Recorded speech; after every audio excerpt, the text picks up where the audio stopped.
Recentemente eu assisti a série O Lotus Branco e, nossa, primeiro, antes de qualquer coisa, que série espetacular. Incrível, série incrível. E hoje a gente vai entender como que essa série opera com o seu Multiplot Character Driven. Calma, eu vou já explicar o que são esses palavrões. Meu nome é Bea Góes e você está assistindo a Narratologia.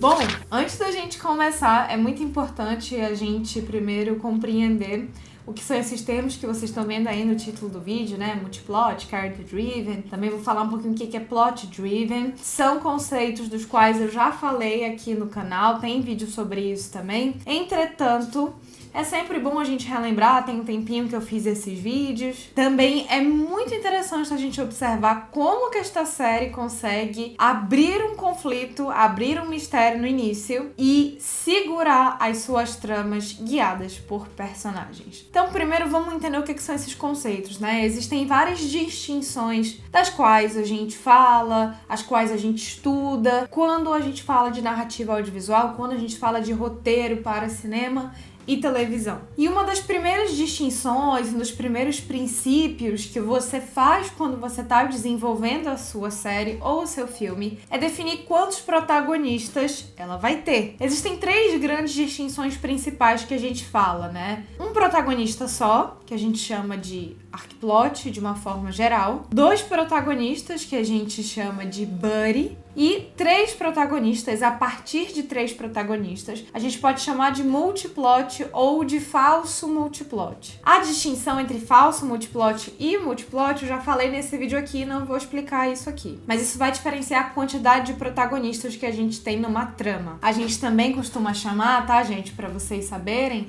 um protagonista só de monomito, que nada mais é do que um sinônimo para jornada do herói, arcplot, narrativa clássica, enfim. Monomito, mono é um, né? Mito é enredo. Então é um enredo só, é uma trama só, né? É isso que a gente acompanha quando a gente tem uma narrativa clássica, uma jornada do herói. Uma trama só, uma jornada só, uma única transformação. Entretanto, nas séries, principalmente séries premium, como é o caso desta série, o Lotus Branco, é muito comum a gente ter um multiplot. O que eu tenho, né? Qual que é a vantagem de você ter um multiplot? A vantagem de você ter vários protagonistas está no tema. Eu tenho um determinado tema e daí eu consigo abordar diferentes partes deste tema, diferentes traços desse tema, diferentes pontos de vista desse tema, de acordo com os meus personagens, porque se eu tenho um protagonista que ele é um homem de 60 anos, a outra é uma adolescente de 15, o outro é um adulto de 24, a outra tem 30 e tantos anos, solteiro, o outro é casado. Eu tenho vários protagonistas diferentes, então eu consigo entrar no tema de maneiras diferentes. Então essa é uma grande vantagem de você ter um multiplot, que é o caso da série O Lotus Branco. Então aqui, o que a gente tem? A gente tem várias tramas de vários personagens, todas elas se entrelaçam. Não é uma coisa obrigatória as tramas se entrelaçarem, né? Mas quanto mais elas se entrelaçam, mais difícil é, primeiro ponto, né? Mais complexo, mais sofisticado é. E também você consegue conectar melhor o seu tema. Aqui, nesse caso, obviamente, faz todo sentido que todos esses personagens se entrelacem nesta série. E aqui é incrível, porque mesmo quando você tem núcleos, tipo a família ou o casal recém-casados, ainda assim você tem cada um com sua trama individual. Então, por exemplo, o Shane, né, que é o bundão lá, eu tava tentando achar um termo menos... Enfim, o cara pálida lá, a trama dele tá toda envolta em peitar o gerente do hotel, o Armand, e conseguir o que ele quer, né? Ele é um menino mimado, ele quer conseguir o que ele quer, né? Já a outra, por exemplo, ela tem toda a trama dela que envolve tentar se reconhecer nessa nova vida de casada, tentar se encontrar nesse relacionamento.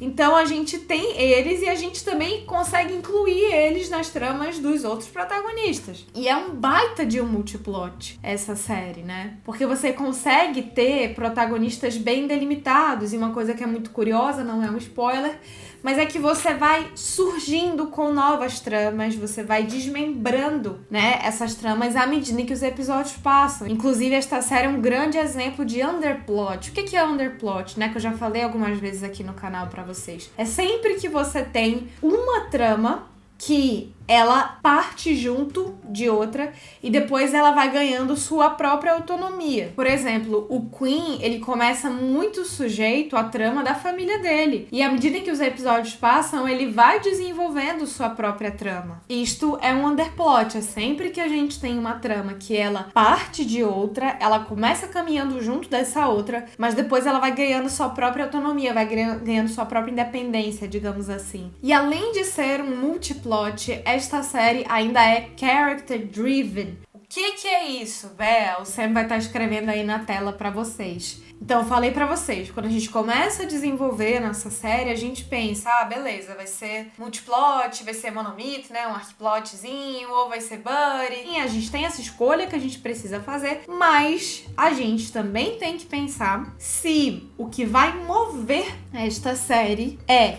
conflito.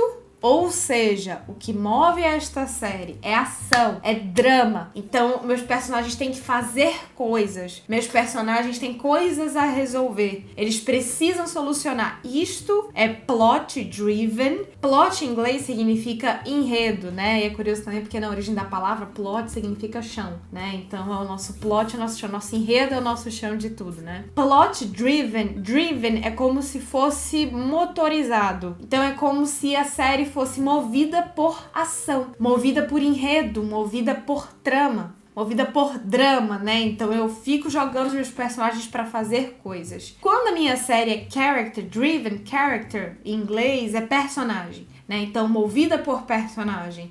Quando eu tenho uma série que ela é character driven, isso quer dizer que a minha série, o que vai guiar as cenas, o que vai movimentar os episódios, vai ser a vontade dos personagens, as ações dos personagens que vão acontecer por conta da sua psique, por conta do seu psicológico, por conta das suas vontades, das suas frustrações, das suas problemáticas de caráter, né? Então existe essa distinção. Aqui fizeram uma coisa super inteligente nessa série. Eles lançam um pequenino, mas é um pequeno plot, que é... Isso aqui não é spoiler, tá, gente? Porque isso acontece nos primeiros 5 minutos do episódio. Quem é que morreu, né? Você não sabe quem é que morreu, você não sabe o que aconteceu, então eles lançam isso, só vai ser respondido lá no último episódio da série. Isto é lançado. Entretanto, isso é completamente apagado, esquecido, abandonado. Ninguém nem toca nesse assunto. Só você que fica ali com aquilo na cabeça porque você vê um caixão. E olha como é relevante, né? O poder do drama, porque isso é uma dramatização, né? A gente vê aquele caixão entrando no avião. Isso é muito forte porque a gente não esquece. A gente não esquece da cena, a gente fica, caraca, quem é que tava naquele caixão? Quem é que tava naquele caixão? Quem é que tava naquele caixão? A gente fica com aquilo na cabeça, mas o que mantém a gente na série não é necessariamente isso. A gente fica, beleza, a gente fica com essa suspeita. Mas o que segura mesmo a gente, já no primeiro episódio, são aqueles personagens. Quando você conhece aqueles personagens maravilhosos, você pensa, meu Deus, eu quero morar nessa série. Eu quero morar nisso aqui porque isso aqui é fenomenal. Isso daqui é um show à parte. E realmente a série é super bem escrita, muito bem dirigida também. A trilha sonora é espetacular. Então a gente tem esse pequeno plot. Entretanto, o que move a série são os personagens. Os conflitos são trazidos pelos personagens. Os conflitos são muito mais emocionais. São conflitos psicológicos, não são conflitos externos que a gente chama, né? Então tem que solucionar, tem que resolver, tem que construir, tem que pegar, tem que brigar. Nada disso, né? Os conflitos são emocionais. Conflitos muitas vezes internos também, dos próprios personagens. Então, realmente, assim, o Lotus Branco é uma série pela qual eu tô apaixonada, uma série sensacional, muito bem escrita, muito bem dirigida. E realmente, HBO trazendo aí mais uma série premium, mais uma série com uma qualidade absurda pra gente. Se você quiser aprender a ser um roteirista hoje, você pode. As matrículas do meu curso de formatação de roteiro estão sempre abertas. São mais de 10 horas de aula gravada, 7 dias de garantia, grupo no Facebook, você ainda ganha 30% de desconto para adquirir o Final Draft, que é o melhor programa de roteiro do mundo. Então, se você quiser aprender a escrever um roteiro comigo, clica aqui na descrição para você poder conhecer mais do curso. Não se esquece de deixar um like no vídeo, se inscrever no canal e muito obrigada pela sua audiência. Tchau!